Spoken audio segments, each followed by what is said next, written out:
Hello, and what is going on today, guys? Tomcat here, and this abandoned car location video is a pretty special one because we're going to be finding the location, or revealing the location to you guys, of Rachel's 350Z from Need For Speed Underground 2. Now, in order to locate this car, what you have to do is first fast travel to the gas station on the left. Now, right now I'm hovering over the actual area of the car, but I'm just kind of like going nuts with the little icon. But go here to this gas station and then drive down that side road, drive straight all the way down until you get to the underside of the highway, and you will find her car back there.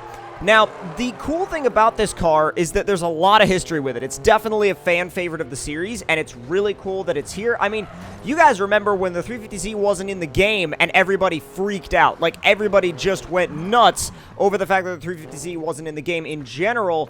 And maybe, you know, not even like this game, for example, but whenever the 350Z hasn't been in a Need for Speed game, because the 350Z is kind of one of those cars that you always have to have. In my opinion, if your game has anything to do with street racing or street drifting or car culture in general, you kind of have to have the 350Z, because the 350Z shaped so much of the car community, especially in recent years, and definitely holds a place in the hearts of a lot of enthusiasts. Now, some of the interesting things about this car are basically it was a car that Rachel actually would lend the player in the storyline of Underground 2, and it kind of, I think that's why a lot of people feel a connection to it. And it's actually kind of funny because there is a bug where if you return her car back to her immediately, you'll get, like, way later down the road in Underground 2, you'll get, like, an angry text message from her. It's kind of a weird little Easter egg if you guys didn't know about Underground 2. Now, the only thing that's weird about this car is the hood. I'm not sure what's going on with the hood. Every time I look at it, it looks like a very weird, low-res, like, imitation carbon fiber thing. I'm not sure what it's supposed to be. I don't know why it's not just a normal carbon fiber texture, but maybe they wanted it to be a little bit more, maybe they're trying to make it a little bit true to the original. I'm not completely sure. Like I said, I'm not completely sure what the goal was with the hood, because there are some other details on this car that have been updated. You know what I mean? Like, it's not a 100% true to life replica, but it is very, very close, and it's definitely close enough in my book to be considered her car. So, I don't know, again, I don't know why, if they updated other things, they wouldn't update the hood as well, or why they would go with a texture that just looked weird. But again, that's not necessarily a big deal. It just is what it is, and that's just that. Now, the police chase to actually acquire this car wasn't all that difficult. In fact, it was actually a pretty easy chase. It was one of the easier chases that I've done in terms of abandoned cars. And I think that the car chases, the abandoned car chases definitely, you know, the difficulty definitely hinges on how fast the car is, and this car is by no means some sort of crazy rocket ship, but it's definitely quicker than a lot of the other abandoned cars that we've been finding lately. So it's up there, and it's got enough of a pace to really get out of its own way and really give the cops a run for their money, I think. So later on in the video, you'll see that we actually go and take this thing into the mountains and drive it around and drift it a little bit, and it's a race type car, so drifting isn't necessarily its forte, let's say. So, with that being said, it's definitely a little bit more snappy than a drift-type car would be. We still had a lot of fun with it up in the mountains. I definitely still had a lot of fun with it up in the mountains. But at the same time, you know, it's definitely not going to be something that you're going to go and win a race in and then go and win, like, a drift event in.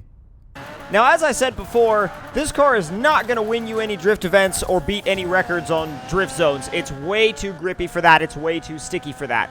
And I mainly just wanted to bring it up into the mountains to kind of relive some of that Underground 2 nostalgia, because there is a lot of it there when you drive this car.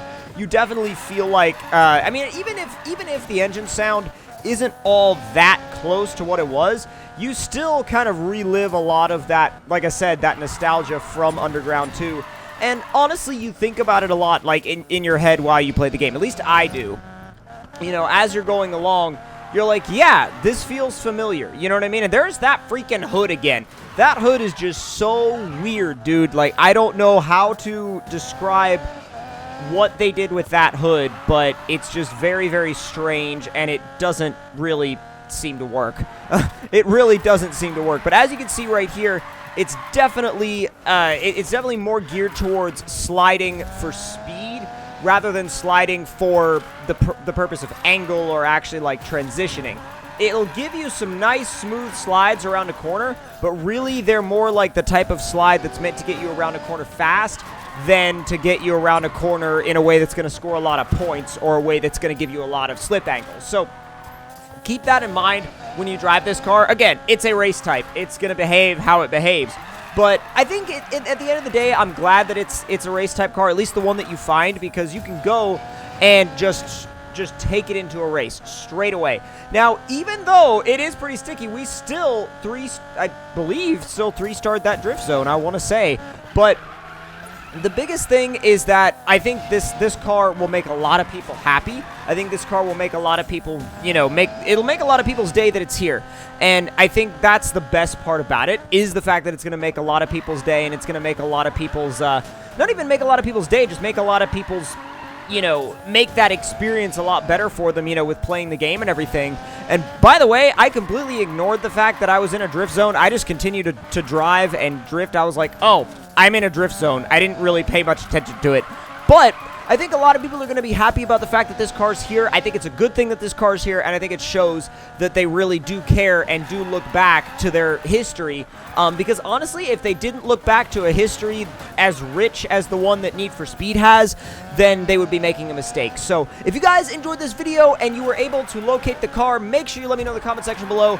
Like the video if you enjoyed it. Subscribe for more new videos every single day, and I will see you guys in the next one. Talk to you guys later.